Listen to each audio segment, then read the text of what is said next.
За хамт өргөн мэдүүлсэн дагаж өөрчлөгдөх хуулийн төслүүдтэй холбоотой 3 асуулт байна.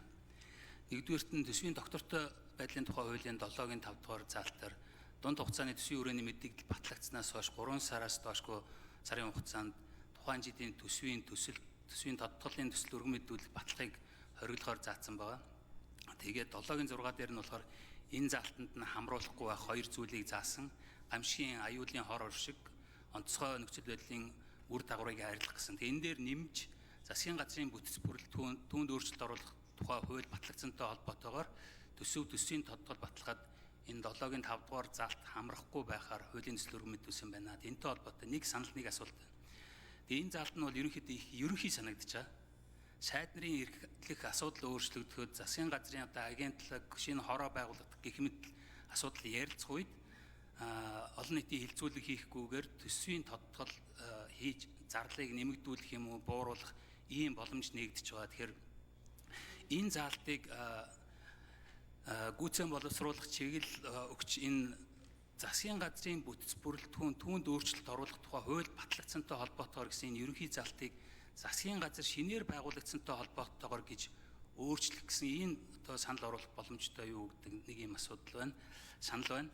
Асуулт нь болохоор сангийн сайдаас төсвийн доктортой байдлын тухай хуулийн 7-гийн 5 дугаар заалтын талаар ер нь та юу гэж бодож байгаа? Энэ 3 сарын одоо хугацааны дараа дотор өөрчлөлт оруулж болохгүй. Тэгэд энэ 7-гийн 5-тай холбоотой энэ заалтанд хамруулахгүй байхаар ойрын үед одоо төлөвлөж байгаа заалтууд байна уугүй юу? Сая бид нар ажлын хэсэг дээр Булгантын сайдаар гишүүнээр ахлуулсан ажлын хэсэг дээр энэ асуудлаар ярихад 34-ийн 2 асуудлаар бас ойрын үед энэ заалтанд хамруулахгүй байхаар төсөл бас яригдах шаардлага байна гэж ойлгосон. Энэ талаар сангийн сайдаас нэг тодруулга авъя. Хоёрдугаарт нь болохоор засгийн газрын дах хяналтын тухай хуулийн 1-р хэсэгт хууль тогтоомжийн гэснийг нь хөгжлийн бодлого төлөвлөлтийн баримт бичиг шийдвэрийн гэж өөрчлөхөөр тусгасан байна. Тэгээ хуулийн төслийнх нь үзэл баримтлал дээр нь харахаар шадар сайдын буюу эдийн засгийн хөгжлийн сайдын асуудал хөгжлийн бодлого төлөвлөлтийн баримт бичиг засгийн газрын үйл ажиллагааны хөтөлбөрийн хэрэгжилтэнд хяналт тавих. Хоёрдугаарт нь хэрэглэх газрын даргын асуудалд болохоор хууль тогтоомж засгийн газрын шийдвэрийн биелэлтэнд хяналт тавих асуудал гэж тусгасан байгаа. Гэтэл засгийн газрын тухай хуулийн 33-ийн 1-р зүйлийн одоо 12 засгийн газрын хэрэглэх газар нь энэ хууль тогтоомж засгийн газрын шийдвэрийн биелэлтэнд тавих хяналт шалгалтыг зохион байгуулна гэсэн заалтыг 2024 оны 7 сарын 10-нд энэ заалтыг хүчингүй болгоцсон байгаа. Тэгэхээр энэ хууль тогтоомжийн хэрэгжилт засгийн газрын шийдвэрийн биелэлтэнд цааш аль субъект ямар зүйл заалтын дагуу хяналт тавих вэ гэдэг 2-р асуулт байна. За 3-р нь болохоор хууль тогтоомжийн тухай хуулийн 16-гийн 1-д одоо хууль тогтоомжийн төслийг үзэл баримтлалд нийцүүлэн боловсруулна гэж заасан байгаа. Засгийн газрын тухай хуулийн 34/2 дээр 2-р заалтыг хүчингүй болгож байгаа талаар энэ үзэл баримтлал дээр ямар нэгэн асуудал дурдааг байгаа. Тэгэд яг энэ заалтыг нь аваад үзэхээр 34/2-ийн 1-д болохоор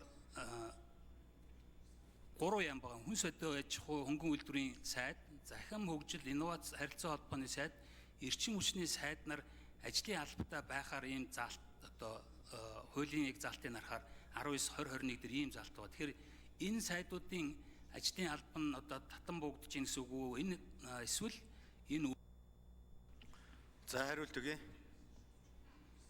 Бим сангийн сайд болдын чухлаа.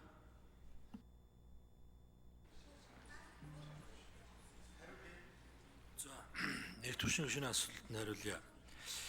Нэг төвшин гишүүнээ тэр хуулийн заалтууд яг ба ер нь бол төвшин сахилга батыг чиглүүлсэн тэрийг одоо илүү их чангатгсан үзэл баримтлал нь бол зөв юм уу санал нийлж байгаа.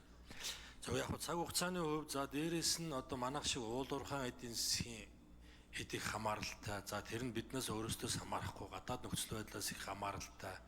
Ийм савлгаатай эдийн засгтай улс орны хувьд бас нэлээд бид өөрсдийгөө маневр хийх төсөл тэнцлүүдээ одоо сайжруулах ийм боломжуудыг бас хязгаарлалчаад байна гэдэг нь өнөөдөр амьдрал дээр харагдаж байна л да.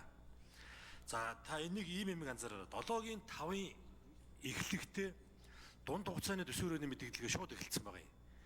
аль оных вэ гэдгийг заагаагүй. Одоо жишээ нь бид нар энэ жил 2 төсвийн өрөөний мэдээлэл яриад байна шүү дээ. Одоо бидний ингээд тодтол ээж эхлэж байгаа ч юм бол 25 оны төсвийн өрөөний мэдээлэл эхэлнэ. За гэтэл одоо ерөөсөө хэдхэн хоногийн өмнө сар өрхөө хугацааны өмнө бид нар 26 оныхоо төсвийн өрөөний мэдээллийг энэ жил баталчихсан. За одоо ингээд тодтол хийхээр чинь 25 оныхоо төсвийн өрөөний мэдээллийг өөрчилнө. Гэтэл төсвийн өрөөний мэдээлэл чи өөрөө дараагийнхаа 2 жилийн төсвийн төсөөллүүд нь байж идэг. За ингээд 25 оны төсвийн өрөөнд өөрчлөлт орохоор 26 27 оны төсөөллүүд нь өөрчлөгдөөд дахиад 26 оны буюу сая хэдхэн хоногийн өмнө баталсан төсвийн өрөөний мэдээлэл маань дахиад өөрчлөх шаардлага гараад ирж байгаа. За иймэрхүү өөрчлөлтүүдийг хийж тодтолоо хийхгүй бол бид нар нөгөө нэг 3 сар гэдэг хугацаагаараа дахиад 9 сарын 1-нд бид нар төсвийн өргөн барьж чадахгүй болчихно. Одоо тодтол баталсан сууж дахиад 3 сар хүлээж одоо эх оныхоо төсвийг өргөн барих иймэрхүү хугацааны ийм хайж ороод ирж байгаа учраас одоо амьдрал баян шүү дээ. Одоо жишээ нь шинэ засгийн газар энэ удаа ингээд 6 сарын сүүлээр байгуулагдлаа. Эсвэл одоо засгийн газрын бүтцэд өөрчлөлт орох, бүрэлдэхүүнд өөрчлөлт оруулах асуудлууд бол хизээж тохиолдож болно. Хизээж тохиолдож болно. За гэх мэт ийм одоо хязгаарлалтууд байгаа учраас энийг бас зохицуултуудыг нь хийж өгөхгүй бас болохгүй байна. Ийм юм байна. За тэгээд эдгээр өөрчлөлтүүд нь хэрвээ орчих юм бол ойрын хугацаанд бол ямар нэг хугацааны хайж байхгүй ингээд зөрчилгүй явчих боломж байгаа. Тэрнээс биш дахин энийг одоо өөрчлөлт авах шаардлага би гарахгүй болов уу гэж ингэж харж байна. За 7-гийн 5 6 дээр мөн та инглээ засгийн газрын бүтц бүрэлдэхүүн гэдгийг шин засгийн газар гэдгээр солио гэж байна. Болохгүй юу гэд. Тэр энэ хоёр бол ер нь адилхан. Шин засгийн газар байгуулагдаад бүрэлдэхүүнд нь өөрчлөлт орно, бүтцэд нь өөрчлөлт орж байгаа. А нөгөөх нь ч гэсэн бүтц гэж байгаа учраас нөгөө бүтц бүрэлдэхүүнд өөрчлөлт орсон тохиолдолд гэдэг нь өөрөө олон тохиолдлыг хамрах нөгөө арай илүү хүрээг хамрах учраас тэр заалтаар нь орж ирж байна гэсэн үг юм байна. За баярлалаа. За бэмцэг цайд хариулт өгье. Тэгээ эдийн засгийн хөгжлийн яамд хөгжлийн бодлогын бичих баримтууд буюу алсын хараа 2050 Монгол улсын хөгжлийн үндсэн чиглэл 5 жилийн үндсэн чиглэл засгийн газрын 4 жилийн хөтөлбөр жилийн төлөвлөгөө төсөв зэрэг одоо бас бодлогын бичих баримтуудыг яаж хэрэгжилтийг хангаж гин гэдэг тал дээр хяналтаа тавина. За засгийн газрын хэрэглэх газар бол хууль тогтоомж засгийн газрын гаргасан одоо шийдвэрүүдийн биелэлтэн дээр хяналт тавина. Үйл ажиллагааны хяналт гэсэн үг. Урд нь 24 оноос өмнө бол яг ийм чиг үүрэгтэй байсан. 24 он сая сонгуулийн дараа хяналт хэрэгжүүлэх ерөнхий газар байгуулагдаад үндсэндээ энэ хоёр чиг үүрэг хоёулаа хяналт хэрэгжүүлэх ерөнхий газар хэрэгжүүлдэг болсон. А үүнийг одоо өөрчлөөд үндсэндээ 24 оноос өмнөх одоо чиг үүрэг рүү чиглүүлж байгаа юм аа. Өөрөөр хэлэх юм бол эдийн засгийн хөгжлийн яам бодлогын бичих баримтыг хяналт тавина. А хэрэглэх газар бол үйл ажиллагааны хяналт тавих юм аа. Ийм ялгаатай болж байгаа. За Дашцэргийн их төвшин гишүүн тодруулжсоё. Саяын тэр хэрэглэх газрын хууль тогтоомжтой холбоотой засгийн газрын шийдвэрийн биелэлтэнд хяналт тавихтай холбоотой зүйл заалт нь ерөөсөй байхгүй болчиход байна. Тэгэхээр яг хуу хэрэгжүүлнэ гэж ярьж байгаа боловч яг хуулийн хувьд энэ зүйл заалт нь байхгүй болчихж байгаа учраас энэ нь дахиж оруулж ирэх юм уу эсвэл энийгээ буцаа сэргээх ийм асуудал байхгүй байсан юм уу гэдэг асуудал байгаад байна. Түрүүчийн Жавхлан сайдын асуултанд болохоор энийг бас засгийн газрын бүтэц бүрэлдэхүүн түүнд өөрчлөлт оруулах гэхээр маш өргөн асуудал болж байна. Нэг сайдын одоо асуудал ч юм уу одоо дэд сайд орж ирэх гэдэг юм уу эсвэл хариуцах асуудлууд дээр нь өөрчлөлт орж ирэхэд энэтэй дагуулад одоо төсөв хилцүүлэггүй хурдан тодтогох ийм болцоо боломжууд нэгдэж байгаа учраас илүү том өргөн энэ цонх нэгэд байгаа учраас энийг илүү тодорхой болвол шинэ засгийн газар байгуулагдвал одоо энэ тодтох болцоо боломжуудыг нэгддэг. Нөгөөх нь төсвийн захиран зарцуулагч хоорондоо шилжүүлэхэд угаасаа За сангийн сайд болдын чухлын хариулт өгье.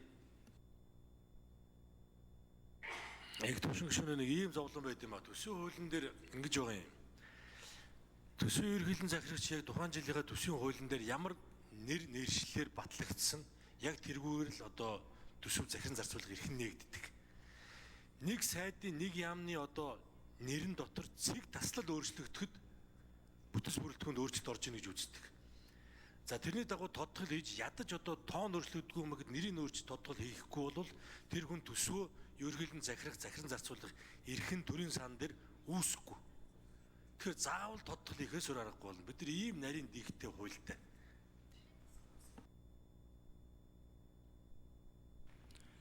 За даваагийн зохиолч гишүүн асуулт асууя. Хоёр гишүүн